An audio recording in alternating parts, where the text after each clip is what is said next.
In section 6, we're looking at Chebyshev's rule, the empirical rule, and z-scores. Chebyshev we just look at really briefly. This says that regardless of the distribution, the percent of the data that falls within a certain range is at least 100 times 1 minus 1 over k squared. In section 6, we're going to look at the empirical rule and z-scores. We're kind of going to skip over Chebyshev, which is a more general rule for any kind of data, where the empirical rule looks specifically at normal distribution. So remember, a normal distribution would be unimodal, mound shape, and symmetric. So for approximately normal distribution, we know that 65% of data lies within 1 standard deviation, 95% of data lies within 2 standard deviation, and 99.7% lies within 3 standard deviations of the mean. We can break that down further, by dividing the 68% into 2 parts, 34 and 34%, by looking at the difference from 68 to 95, which is 27, and dividing that into 2 equal parts, which gives you 13.5% in each one of those parts. And then again, looking at the difference from 95 to 99.7, that's another 4.7%. When we split that in half, we have 2.35% in each of the blue parts, and that leaves us with just 0.3% left over in the tail areas, or 0.15% each. The normal distribution is one of the most important distributions we're going to look at throughout the year. So this will keep coming back again and again.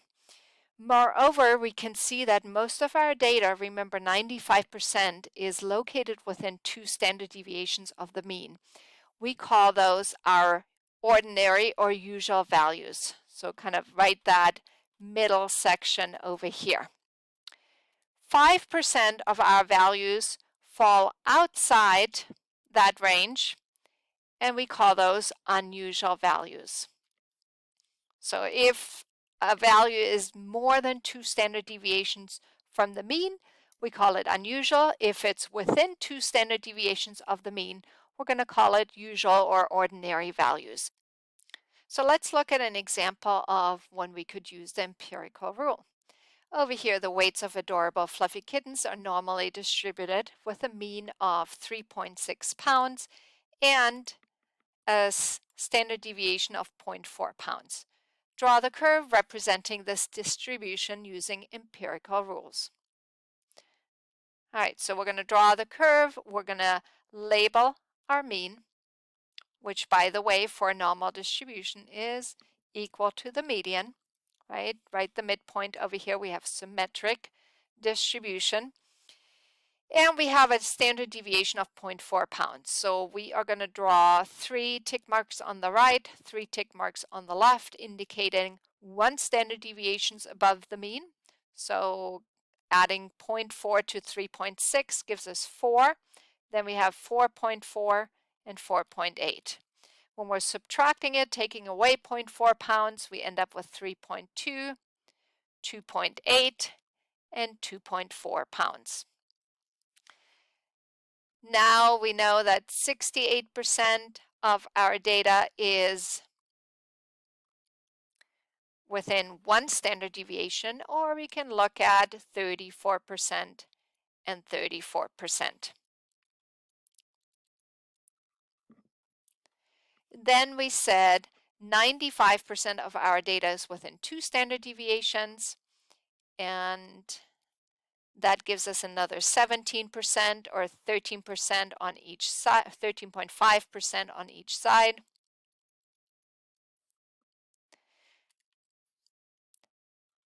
Next, we have between 95 and 99.7%, another 4.7 or 2.35%.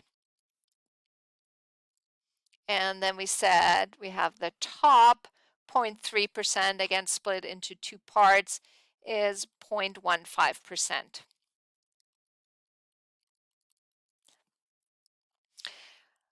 Well, we're trying to find the probability that a randomly selected fluffy kitten would weigh more than 4.4 pounds. More than 4.4 pounds, we are looking over here at more than 2 standard deviations above the mean. We're simply going to take our two percentages, add them together, so we have 2.35% plus 0.15% gives us 2.5%.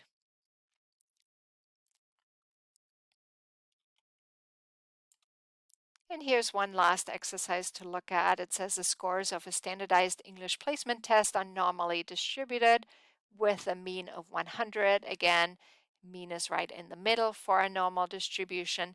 A standard deviation of 9. So we have 109, 118, 127, and we have 91, 82, and 73. Students scoring below 82 points must take a remedial English course. What percent of students has to take this remedial English course? All right, so again, we have 68% in the middle, or 34 and 34. We have 13.5 in the next part. We have 2.35% over here. And then we have 0.15 in the tail region over here. So looking at below 82, again is 2.35% plus 0.15.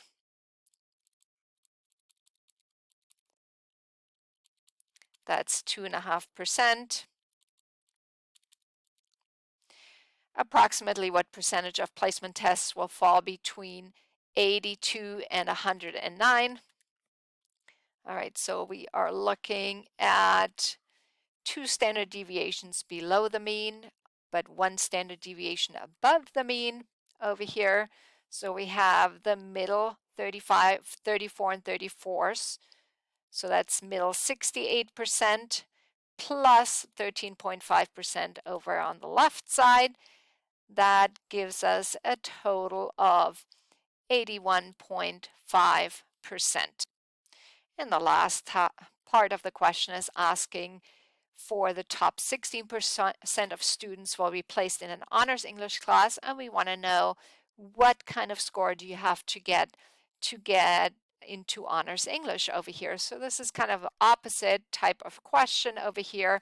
So let's look at where the top 16% is located.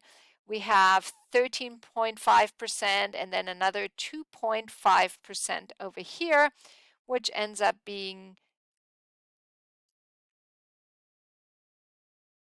a total of 16%.